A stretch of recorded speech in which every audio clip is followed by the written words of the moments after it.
महात्मा ज्योतिराव फुले की जयंती समारोह और साथ ही साथ 3 दिन बाद परम पूज्य बाबा साहब डॉक्टर भीमराव अंबेडकर की जयंती है।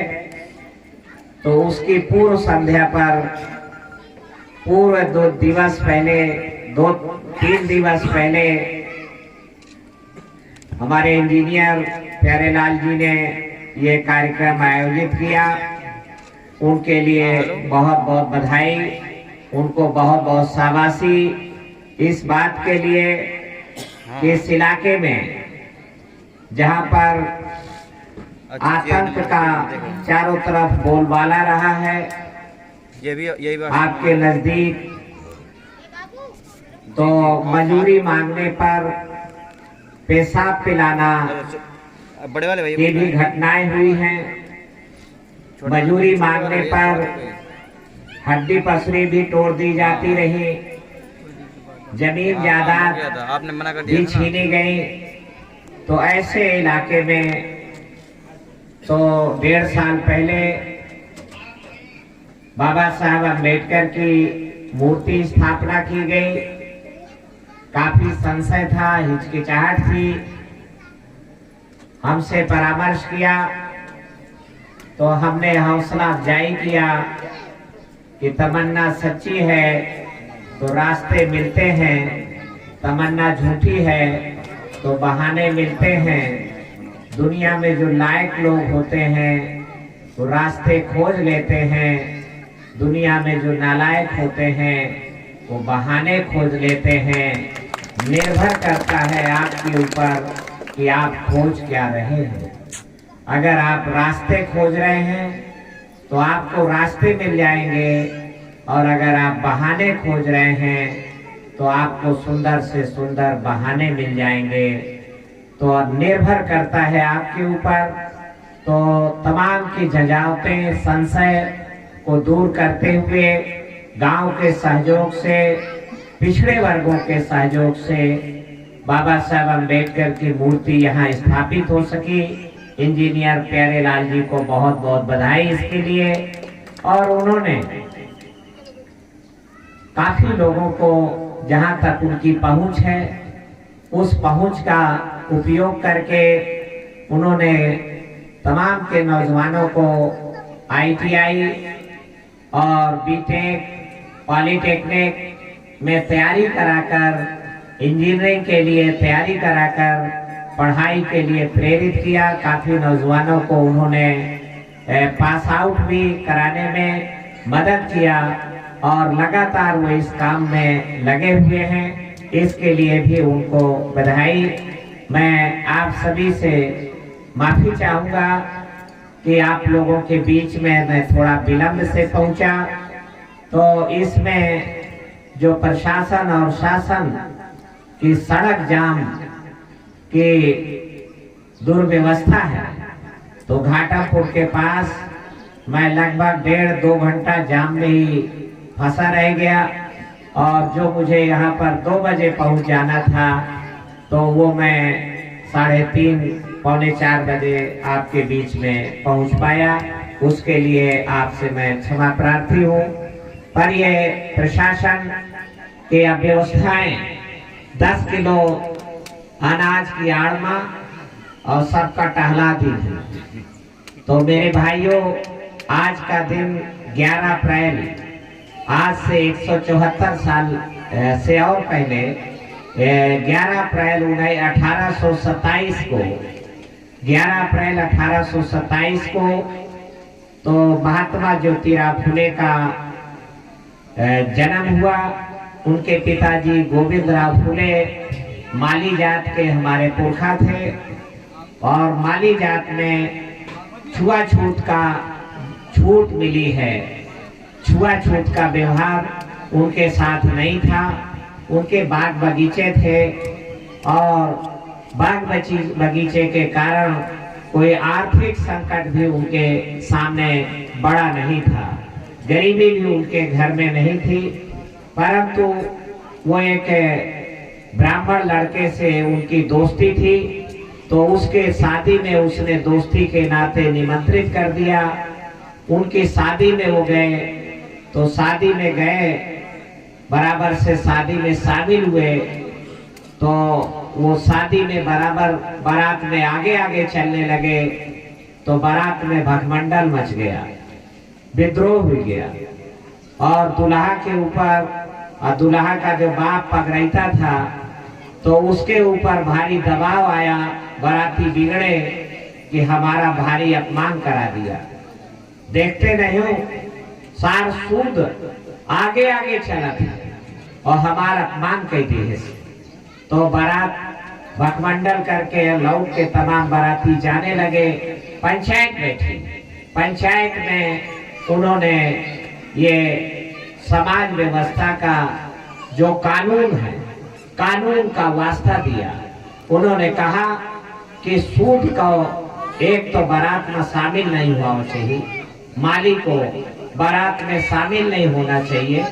तुम्हारे लड़का ने अपराध किया जो सूद को, माली को बारात में बुलाया, और दूसरा उसको हमारे पगला जी किशोर कुमार जी जा रहे हैं, उनको हम सबकी तरफ से बधाई और उनकी यात्रा मंगलकारी हो।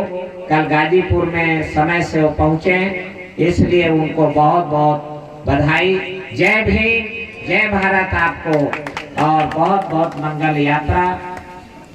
मैं साथियों आपसे कह रहा था कि वो भर्रव खाता में नहीं, आप सोचो को गुंडा बदमाश रहे न, गुंडा बदमाश नहीं। विद्वानों ने फैसला लिया कि 5-5 पर नहीं, सबको ज्योतिराव फुले का मारो और तुम्हार कराया जाता है जुड़ई। मेरे भाइयों, ऐसे हमारे पुरखा को आपको हंसी आ गई, मुझे करेजा फटफटात हुआ, और बहुत जने वो लड़े जब हंसी आवत ही। ये झूठी कहानी नहीं है, ये सच्ची कहानी है। तो हमारे पुरखा का अपमान किया गया, जूते अपमान बर्दाश्त करके वो गांव के बाहर जाकर के फूट फूट करके रोने लगे, रात भर रोते रहे कि मेरा भारी अपमान हुआ। रोते रहे, सवेरा हुआ, सूरज की किरणें आई, दुई सूद्रौर आए, गले में हांडी बांधे थे और पाछू बरहचा बांधे थे, झाड़ू बांधे थे। तो वही आए और ज्योतिराव फुले का रोना देख के खिलखिला के हंसे लाए। कहा देखो तो ये सार रुआवत है, ये कहे रुआवत है, ये देखो तो ये रुआवत है, ये कहे रुआवत है, ये रुआवत है। अरे पर नहीं तो आप मारी गई, ये रुआवत है। ज्योतिराव फुले को उसी समय चेतना जागी कि मेरे समाज को इज्जत का ज्ञान नहीं है।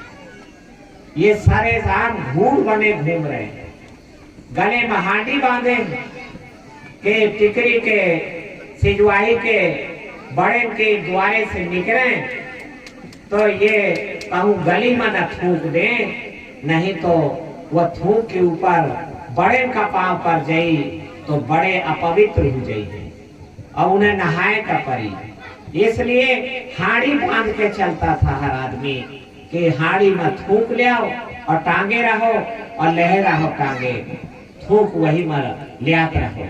और पाछू बढ़हचा झाड़ू ऐसे बांध हो जाता है, ये भर्रव खाता न हो रहा है। क्या सोचो को गुंडैया चलत रही, बाकायदे लिखित कानून का, कोई कानून आ जाओ लिखे धरे हैं। तो वहां कहा लिखा कि अगर पांव बने उनके तो पांव मिटरत जाए, उन पावन के ऊपर कोनो बड़े के ब्रह्म देवता के पांव पर जाई हैं तो ब्रह्म देवता अपवित्र हो जाई हैं, वे विदीन हो जाई हैं, विधर्मी हो जाई हैं। और इसलिए उनके पांव मिटरत जाए, धूरू में पांव बने तो मिटरत जाए, पांव ना बने पावे। मेरे भाइयों, ज्योतिराव फुले ने देखा कि सरेआम घूर बने घूम रहे, फिर भी हंस रहे, कारण क्या है? तो उन्हें चेतना आई कि इनको इज्जत का ज्ञान नहीं है, मुझे इज्जत का ज्ञान क्यों है कि मेरा स्वाभिमान जग गया, और इसलिए ज्योतिराव फुले ने ये उनको समझ आई कि इज्जत का बोध क्यों नहीं है, क्योंकि मेरा समाज शिक्षित नहीं है। शिक्षा क्रांति पैदा करती है, शिक्षा स्वाभिमान जगाती है, शिक्षा भूत का ज्ञान कराती है, शिक्षा भविष्य के लिए आपको पूर्वानुमान देती है, भविष्य की योजना बनाने का मादा देती है। शिक्षा सवाल ही नहीं पैदा करती।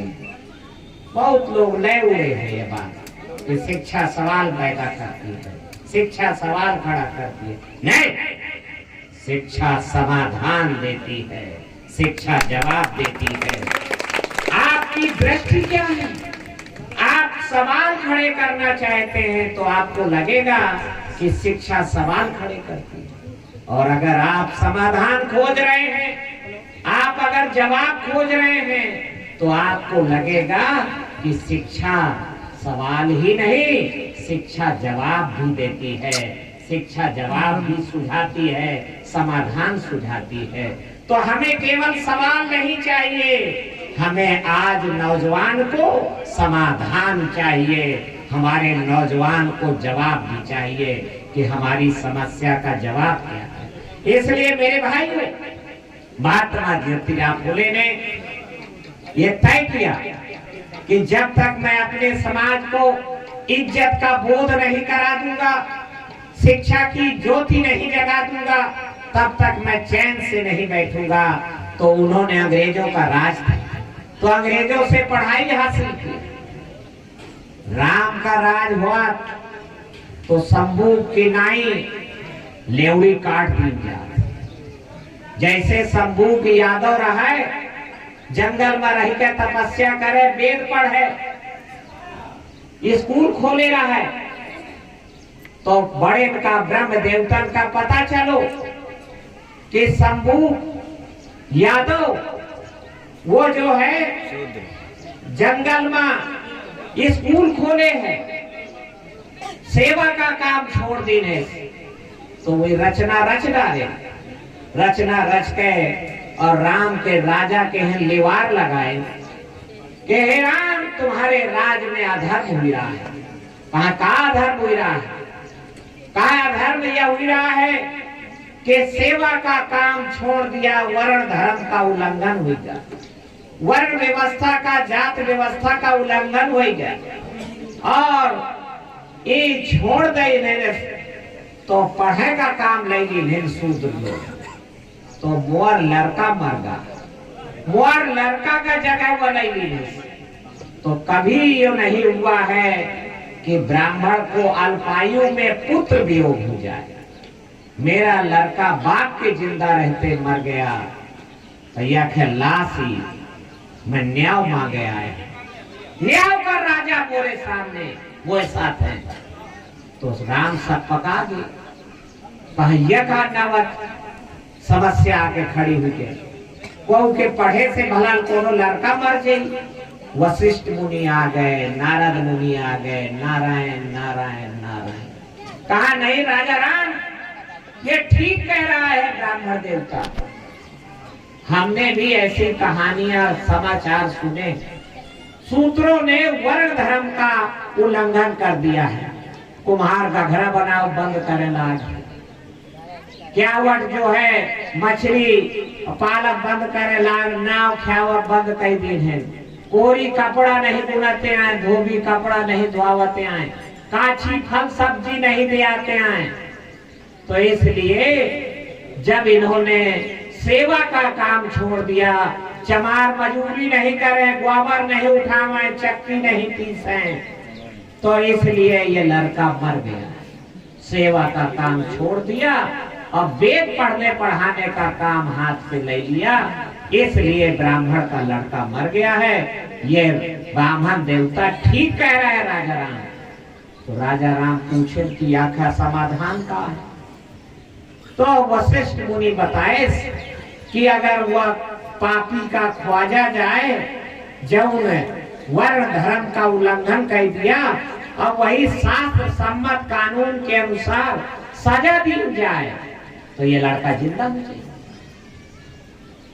तो राम सेना लेके पूरब गे खोजे, पश्चिम गे, उत्तर खोजे, दक्षिण मां तुंगभद्रा नदी के किनारे पहुंचे।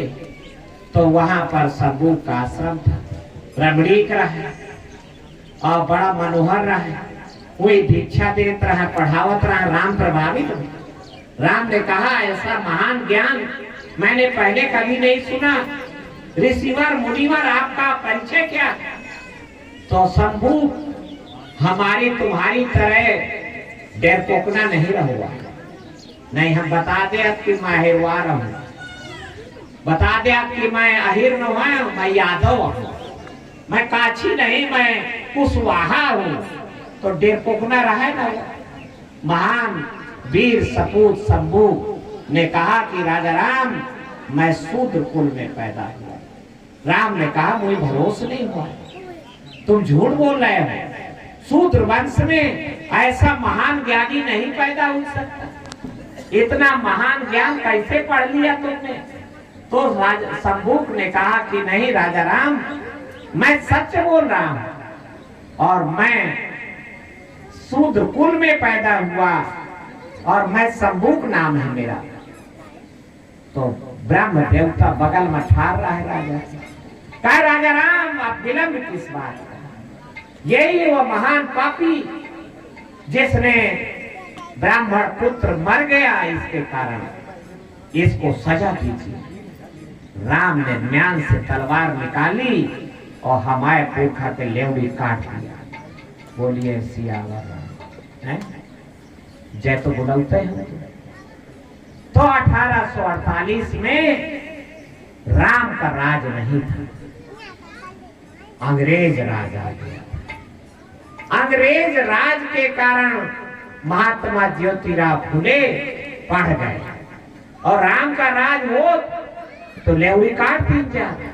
जैसे रोहित बेबुला का मरवा डाले, जैसे बाबा साहब अम्बेडकर को भी पढ़ने में बाधाएं डालना। अभी तमाम हमारे लड़का गदयाल मारे जाते। मेरे भाइयों, अबे पढ़ाई आपकी ऊंचाई जा रही है, आप ज्ञान का हासिल करते हो यार, भोजन करो। भोजन ज्यादा कीमती है, मिड डे मील खाओ और 10 किलो अनाज ले आओ, यही मरझाए। तो मेरे भाइयों, तो 1848 में जब ज्योतिराव फुले 21 बरस के हुए तो अंग्रेजों से पढ़ के और पहला स्कूल पूना में खोला, जहां पर लड़कियों को भी पढ़ने का हक मिला। लड़की चाहे ब्राह्मण हो, चाहे ठाकुराइन हो, चाहे बानिन हो, लड़की को पढ़ने का हक हिंदू धर्म शास्त्रों में नहीं दिया गया। वेद पाठी नहीं हुई सकती। मोरी बिटिया, मोरी बहनी, बताओ, समझाओ, चाहे जम जात के नारी मिले, पढ़ने का हक मिला है अगर, तो महात्मा ज्योतिराव फुले और माता सावित्रीबाई फुले के कारण लड़कियों को पढ़ने का हक मिला। तो पहला स्कूल 1848 में खोला, दोनों प्राणी मिलके, तब तक बोध जाग गया उनका। तो तय के हैं कि लड़का बच्चा पैदा नहीं करेगा, पूरा समाज ही हमारा लड़का बच्चा है। और उन्होंने दोनों प्राणी मिलकर स्कूल कैसे 9 लड़कियां आई पढ़ने। पहला बालिका विद्यालय खुला, माता सावित्रीबाई फुले, 9 लड़की आई मारे बिरन के कुल और 6 तो पंडितानी का। 3 कोनो वीर पुरुष हमार, कोनो माली भाई, काची भाई, चमार भाई, मांग महार जात का 3 कोनो रहो, उल्लेख उसका नहीं हो पाया भी। तो वही 3 लड़कियां दलित पिछड़ी थी, बाकी नहीं तो 6 तो ब्राह्मणी थी। और वो स्कूल चला और भी फिर स्कूल और खोले लगा। तो उनके ऊपर जब वो स्कूले जाए तो कांदो फेंका जाए, गुआबर फेंके, कुछ लड़का लगा दे हुले लेने बोले का। अरे सब जानते तो वो कहा भाई हुले लेने नहीं होता है, तो हुले लेने लगा दे, तो वो हुले लेने करे लगे। पर वही कांदो खींच बर्दाश्त करके और जाए साड़ी दूसर बदल ले स्कूल में जाके और पढ़ावे, तो वहां से हमारी पढ़ाई चालू। हमें पढ़ने का हक अगर मिला है, दलित पिछड़ों को, आदिवासियों को, नारी समाज को, इस देश में 95% आबादी को पढ़ने का हक मिला है, तो महात्मा ज्योतिराव फुले और माता सावित्रीबाई फुले के कारण। बाबा साहब अम्बेडकर को भी पढ़े के गली वहीं से बन पाई मेरे भाइयों। इसलिए बहुत घमंड मानी, थोड़ी लचक पैदा करो तो ये समाज जुड़ गई। आंकड़े से समाज टूट जाता, तो आंकड़ ढीली करो और लचक पैदा करो तो दलित पिछड़ा आदिवासी फिर का इकट्ठा हो जाई। इकट्ठा हुए माँ ही ताकत है, आंकड़े माँ ताकत नहीं है, ज्ञान बढ़ाने माँ भी ताकत नहीं है। करुणा, प्रेम, मोहब्बत, ये भाव से जब बात कहेंगे आप, तो समाज के गच गच भ्याजा में घुस जाई और बिखरा हुआ समाज जुड़ जाएगा। जुड़ना जरूरी है, नहीं चाहे जितने ज्ञानी बन जान हम, अगर जुड़ी ना तो लाभ का नहीं हुई भैया, और बहनी बिटिया फिर पकड़ी जाई हैं। इसलिए जुड़ना जरूरी है दलित पिछड़े आदिवासी को। अकड़ माँ टूटता है, लचके माँ समाज जुड़ता है। इसलिए मानवर कांसी राम जी से भी यही सीखने लायक है। महात्मा ज्योतिराव फुले ने अपना पूरा जीवन समर्पित किया इसके लिए, और सत्य शोधक समाज बनाया। और सत्य शोधक समाज के है नकल दयानंद सरस्वती किया आर्य समाज भटकावे खातिर। कहा है यह गली अगर सत्य शोधक समाज चलत रही तो गुलामगिरी तो एकदम क्रांति के पुस्तक है। किसान का कोड़ा किताब लिखे हुई तो कहा ऐसे तो क्रांति हुई गई, तो क्रांति का भ्रांति फैलाओ, क्रांति का भ्रांति फैलाओ, तो एक नवा डुप्लीकेट संगठन बना दिया। तो वो आर्य समाज एक डुप्लीकेट संगठन बना देगा कि नहीं ठीक है जात पात छुआछूत बुरी बात है, जातियां नहीं होनी चाहिए, पर वर्ण व्यवस्था बनी रहनी चाहिए। तो वर्ण व्यवस्था तो मम्मी है जाति व्यवस्था। तो देखें कि भाई लड़का का विरोध है तो का लड़का का विरोध मंजूर, पर महतारी बनी रहा है वर्ण व्यवस्था।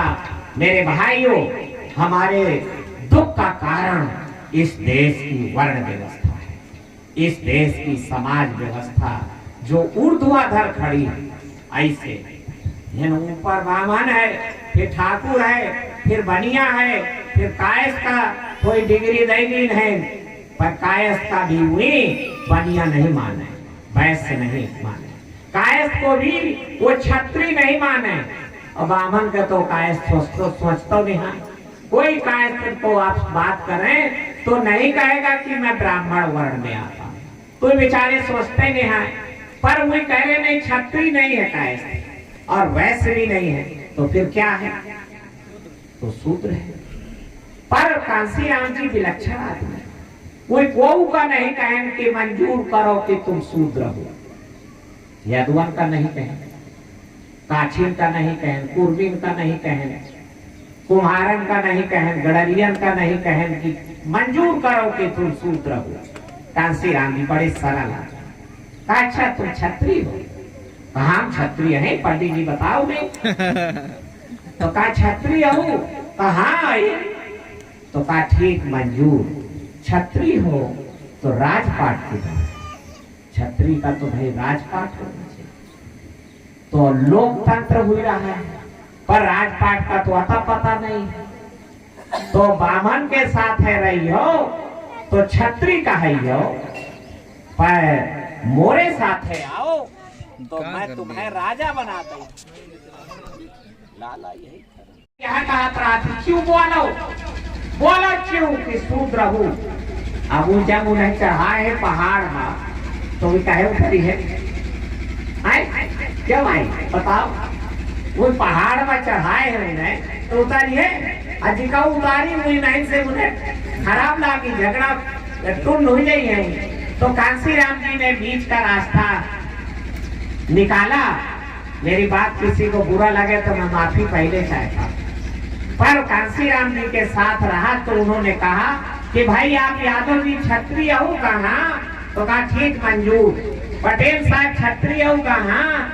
यहाँ तक कि प्रजापति कहा नहीं हम क्षत्रिय तो नहीं, बच्चक वैसे है तो हम वैसे है। तो कहा ठीक मंजूर, पर भाई क्षत्रिय का तो राज होता है ना, तो राजपाट किधर है? तू अगल बगल झांके ला, कहा गोरे साथ है आओ तो मैं तुम्हें राजा बना दूंगा। और 1993 में मुलायम सिंह यादव को राज तिलक करके उन्होंने मुख्यमंत्री पर बैठा दिया। कहा मेरे का ब्राह्मण देवता के साथ रहोगे तो क्षत्रिय होगे, ठट्ठन गोपाल रहोगे, पर अगर चमरवा के साथ आओगे तो मैं तुम्हारा राज तिलक कर दूंगा। और कुशवाहा को हमने विधायक राज तिलक कर दिया, क्यावट का राज तिलक कर दिया, प्रजापति का भी राज तिलक कर दिया, पाल भाई का भी राज तिलक कर दिया, तेली भाई का भी राज तिलक हुआ। तो मांडवर कांसीराम जी ने ये सबको जब राज, अरे वाल्मीकि भाई भैया क्या खन्ना क्या रहा है हमारा महेश वाल्मीकि। तो हम जब हमें देखिए, मैं भी लड़काई से मैं एक संस्मरण बताता। 1984 में हम दिल्ली गए, मंडल रिपोर्ट लागू करो वरना कुर्सी खाली करो का आंदोलन में 13 अगस्त को गिरफ्तारी जेल भरवा दो। 1 अगस्त 84 से 14 अगस्त 84 तक 14 दिन चला। कांसीराम जी हर दिन 4000 आदमी गिरफ्तारी दिए। तो हमारी ड्यूटी बुंदेलखंड वालों की थी। 13 अगस्त को तो हम लोग गए, गिरफ्तारी दिए और रात तक छोड़ दिए गए। यही होता है गिरफ्तारी, जेल में नाम लिख जाता है, लिख गया छोड़ दिए गए। कितने आदमी का जेल में राख पाई है, जेल में ठौरे नहीं है तो छोड़ दिए गए। सवेरे हम मिले कांसीराम जी से। कांसीराम जी से मैं, अब उस समय मेरी उम्र वही 15-16 साल की रही होगी। तो इनोसेंट निर्मल हमने सवाल किया, मिले उनसे। हम तो साहब ये बैकवर्ड वाले के तुम लड़ाई लड़ते हो, मंडल रिपोर्ट लागू करो वरना कुर्सी खाली करो, तो पिछड़ा वर्ग का फायदा हुई, हमें तो कुछ हुई ना फायदा, हम ही चमार। तो ये बैकवर्ड वाले तो मारा थे हमें। तो कांसीराम जी हंसे लगे, कहा को मारा था? तो मैंने कहा कि साहब यादव मारा थे और पटेल मारा थे। हम यहाँ सुनत रहा, हालांकि गोईरा मन यादव आना पटेल आ, जो कुछ समस्या है तो ब्राह्मण देवता के कहे में हो मुसलमान है। आप देखिए मुसलमान से भी बदला ले रहे हैं। आप ये गणित समझो, पहले मुसलमान से कुटवाएंगे और अब आपके द्वारा मुसलमान को कुटवाना चाहते हैं। कुटे रहे अभी मुसलमान की मस्जिद में चढ़ के भगवा टांग दी और तलवारें अब असलाहा खुलेआम फायरिंग के हैं। मुजफ्फरपुर बिहार की घटना बताई गई। मेरे भाइयों, तो मैं कहा कि साहब ये मारा थे, यादव मारा थे, पटेल मारा थे। तो कहा अच्छा, तो उसे कहें कि काछी मारा था। तो अब मैं चुप, मतलब नहीं साहब तो नहीं मारे। कहा कि कुम्हार मारा थे, तो मतलब नहीं, मुझे गांव में कुम्हार तो रहा थे पर कुम्हार को नहीं मारा। कहा गडरिया मारा थे, तो मतलब नहीं, गडरियो नहीं मारे। कहा क्यावट मारा थे, तो मैं को क्यावट नहीं मारे। कहा आरख मारा थे, तो नहीं आरख नहीं मारे, बल्कि हमारे हम जोली आए वो छुआछूत का शिकार है, उनका पानी नहीं को पी पाए। तो कहा जिताऊ नहीं मारा था उनसे दोस्ती कर लो तो तुम्हारी मार कुटाई बंद हो जाएगी। तुम्हारी मार कुटाई इसीलिए होती है कि तुम किसी से दोस्ती नहीं करते। ऐसा नहीं है कि दोस्ती करने का गाद, गोद मोहब्बत का गारा तुम्हारे पास नहीं है, पर दुखरौना इतना ज्यादा है कि दुखरौना तुम बंदे नहीं होता है और दुखिया आदमी से कोई दोस्त नहीं बने। जे कहू हमेशा रोते रहे बहुत वक्त साथी बनी नहीं, दिमाग लगाओ। 24 घंटा रोना, 24 तो आदमी तुम्हार मेहरिया तक घबरा के भाग गई कि भाई तक साथ छोड़ दे। 24 घंटा या रोना है रोते रहत है। इसलिए काशी राम जी ने हमें ऐसे फटकी लगाई और कहा जो तुम्हें नहीं मारता है उससे दोस्ती कर। और जब तुम्हारे 2-4-5 जने दोस्त हो जाएंगे तो तुम्हारी मार कुटाई बंद हो जाएगी। और जो मारा थे वो दोस्त बने करता है। हमारे गच्चे दे यहाँ भ्याजा में घुस गए और हम आए तो प्रजापति भाई का तैयार किए, क्यावट भाई का तैयार किए, वो तैयार ना हुआ तो काशी राम जी से हम फिर गए। हमको साथ में आदमी ने हाथ चुनाव लड़ने लाई, हम साथी बनावा चाहिए। कहा उन्होंने लीडरशिप तैयार करना दद्दू की जिम्मेदारी है। दद्दू अगर इनमें नेता नहीं बना पाता है तो दद्दू नालायक है, मैं इसके आगे कुछ नहीं सुनूंगा। हमने इस चुनौती को स्वीकार किया तो कालपी कैती से पाल भाई का, हमीरपुर कैती से प्रजापति भाई का, तिलवाड़ी से क्यावट भाई का, महोबा से तेली भाई का, राठ से लोधी भाई को ऐसे तैयार किया। लोधी को तैयार किया, कुशवाहा को बांदा से तैयार किया, फिर माधवगढ़ कैथी से कुशवाहा को तैयार किया, फिर कुर्मी को भी तैयार किया, यादव को भी तैयार किया करनी से, तो और धोबी को भी मौका दिया, कोरी भाई को भी मौका दिया। वाल्मीकि का हम यहाँ दे न पाए हिस्सा तो हमने कांसी राम जी से कहा कि साहब ये वाल्मीकि है, यहू का हिस्सा चाहिए। तो कहा अच्छा मेरे पास कानपुर भेज दो, मैं कानपुर की आर्यनगर सीट से खड़ा कर दूंगा, जनरल सीट से खड़ा कर दूंगा। और जनरल सीट से वाल्मीकि को खड़ा किया 1993 में और गच्च से जीत गया। मेरे भाइयों, इसलिए जोड़ना जरूरी है, बहुजन बनाना जरूरी है। बहुजन में मायावती का कॉपीराइट नहीं है। बहुजन यहाँ सोचा कि बहुजन के बात करो तो कॉपीराइट है, कॉपीराइट नहीं है। अब मायावती का कॉपीराइट तो सरोजन है, मायावती का कॉपीराइट तो सतीश चंद्र मिश्रा है। अब बहन मायावती का कॉपीराइट नहीं है। इसलिए हम लोग बहुजन समाज बनाएं और गांव की प्रधानी जीतो, जिला पंचायत जीतो। बहुजन समाज बनाओ, जुलुम रुआको, एक जात के एकता बनाई हो। अहिरवा कुछ जने तो अब बामनन के कहे में यह तक आगे कि अब अहिरवार एकता बनावेला, अहिरवार समाज सम्मिलन, ये सारा कारामात अब ब्रह्म देवतन का चल रहा है। तोड़ दिया इनके।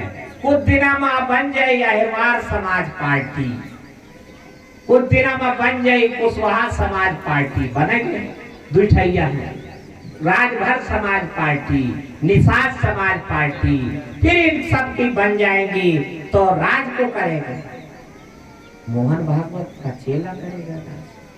इसलिए मेरे भाइयों, लंबी बात नहीं, आपसे अपील करते हुए कि महात्मा ज्योतिराव फुले का 174 साल से चला पुराना आंदोलन है और इस वर्ण व्यवस्था को बदले बिना हमारी गरीबी दूर नहीं हुई, छुआछूत दूर नहीं हुई।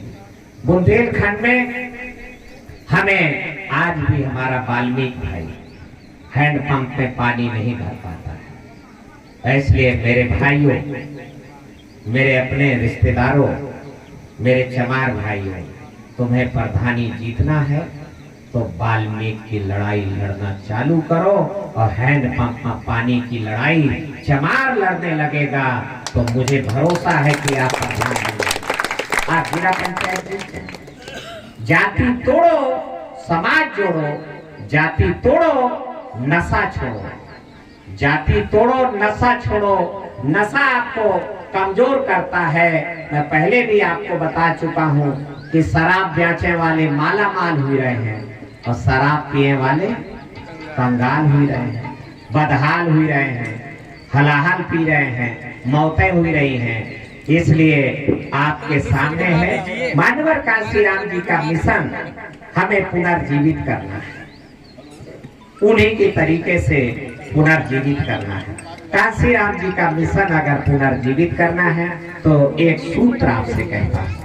सूत्र यह है कि धनवानों के धन का सहारा लेकर, धनवानों के धन के बल पर, धन के द्वारा लड़ाई लड़के,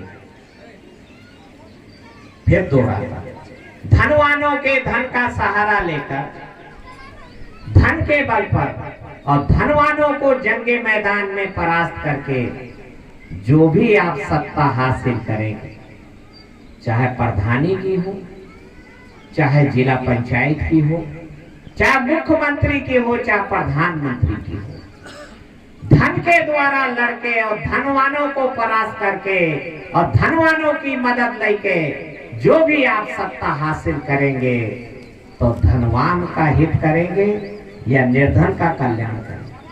विचार करो। धनवान का ही काम हो, निर्धन का कोई काम नहीं होगा। तो फिर हुई क्या रहा? यही तो हुई। तो फिर रोते कहे कहूँ, क्यों रो रहे हैं? क्योंकि आप बीजा वही का बहुत बोते हो, नर्सरी वही के यहाँ लगाते हो कि धनवान का ही कल्याण होगा।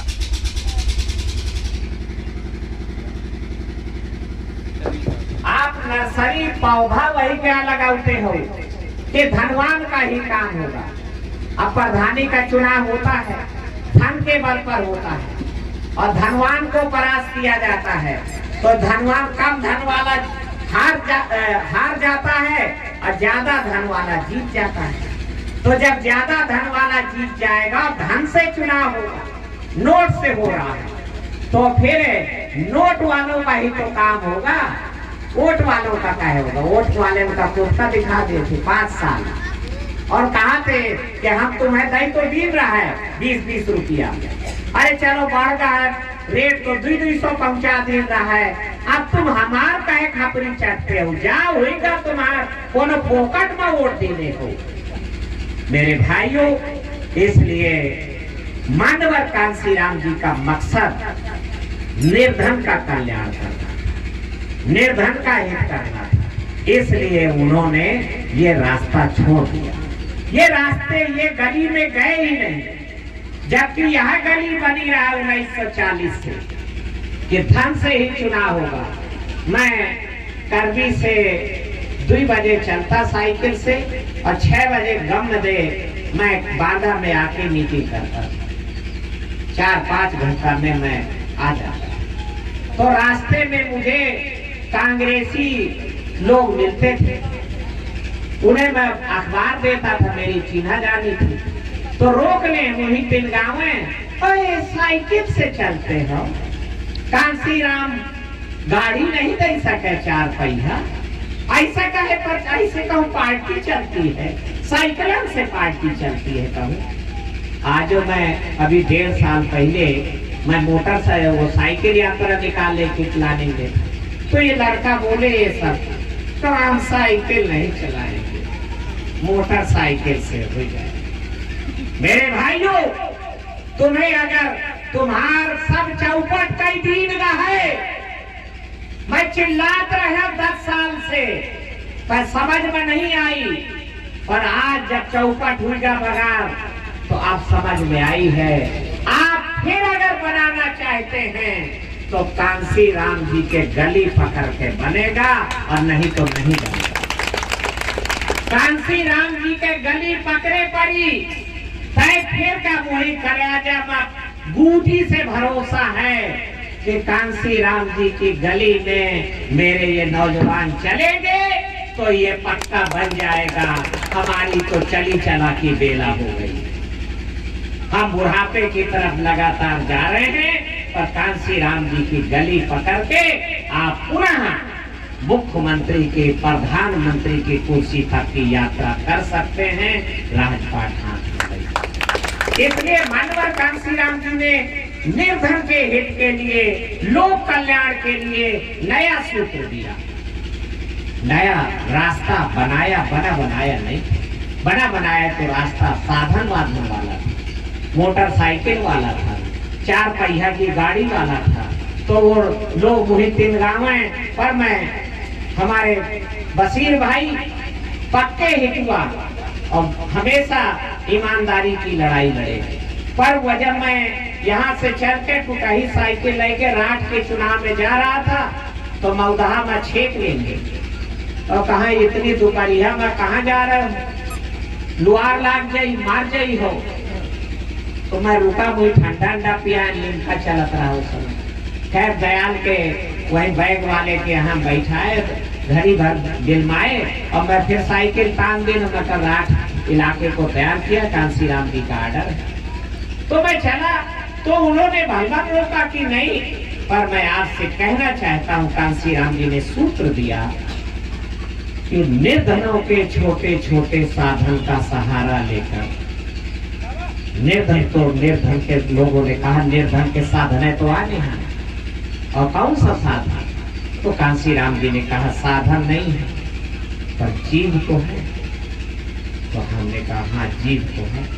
कहा जीव से वाणी है, जीव से गीत बन जाता है, जीव से संगीत बन जाता है, जीव से क्रांति हो जाती है। दुनिया में जितनी भी क्रांतियां हुई हैं वो जीव से हुई हैं, वाणी से हुई हैं। तो इसलिए कांसीराम जी ने कहा निर्धन के पास धन नहीं, निर्धन के पास साधन नहीं है, पर जिभिया तो जिभिया को मधुर बना दो। जीव को अगर कड़वाहट बनाओगे तो समाज बिखर जाएगा। जीव में मधुरता लाओगे, मिठास ले आओगे तो क्रांति घटित हो जाएगी और जब समाज उठ के खड़ा हो जाएगा। तो हमने कहा ठीक, जीव से गीत बन गया, संगीत बन गया। वो आप देख ही रहे थे, सुन ही रहे थे बिटिया। तो हमारे दूरी से साथी आए, वो भी सुना आपने। जीव का ही कमाल है। मानवर कांसीराम जी ने कहा कि निर्धन के पास धन नहीं है पर 2 टांगे तो हैं। तो हम कहा साहब 2 पैर तो है, 2 पैर से कहा हुई? तो उन्होंने कहा 2 पैर से पद यात्रा हो, पैदल ये मार्च हो सकता है। 2 पावन से घर घर साइकिल पहुंच गए हैं तो साइकिल यात्रा हो सकती है। तो हम लोग साइकिल यात्रा निकाले। सोया हुआ समाज जाग गया, वो खड़ा हुआ। फिर उन्होंने हमने कहा कि साहब आओ बोल गली बताओ। तो उन्होंने कहा कि निर्धन के पास धन नहीं है पर हाथ तो है। तो मैंने कहा हाँ हाथ तो है, हाथ से क्या होगा? तो उन्होंने वही तेज बहादुर सफरू मार्ग में ये बात हुई रही थी, बंगला नंबर 4 में। तो उन्होंने वही नील घोड़ी डब्बा में बेस लगाया और अपना कहा हाथ है मेरा। मैं कहा हाथ है। का हाथ से काम बैठकर लिख जाता है, लिख दिया दीवार में डॉक्टर भीमराव अम्बेडकर। हाथ से कांसीराम लिख जाता है, हाथ से ओठ हमारा राज तुम्हारा नहीं चलेगा नहीं चलेगा लिख जाता है। हाथ से हाथी बन जाता है, 1 मिनट में हाथी दीवार में बना दिया। का पोस्टर क्यों चिपकाना, दीवाले का पोस्टर बना दिया, पूरी दीवार होर्डिंग बन जाएगी, पोस्टर बन जाएगा। और हम लोगों ने ऐसा ही किया तो गच्छ दे कमाल हुई गया। पहली हुलेठी में ही दिसंबर निषाद जीत गया, शिवचरण प्रजापति जीत गया, श्री राम पाल जीत गया, भूराम चौधरी लोधी जीत गया, गया चरण दिनकर बिना रुपया पैसा के, उदय प्रकाश बिना रुपया पैसा। अब ये उनके ऊपर आए कि वो साध पावे या न साध पावे। नहीं साध पाए तो लुड़ी सुई गए, फिसल गए। जो सधेगा वो संभला रहेगा। इसीलिए जो कहा जाता है कि वो साधु बाबा साधना करत है, वो साधना राम राम न है रखत है। साधना का मतलब होता है अपने को साध लिया। तो जो साध सके चरित्र से, सील से साध सके वो चमकेगा, निश्चित चमकेगा। ये तो जीवन की परीक्षाएं हैं कि आपको संकट दिया गया, संकट में आप रपट गए या संकट में सधे रहे। जो संकट में सधा रहता है वो पुनः यात्रा ऊंचाइयों की करने में कामयाब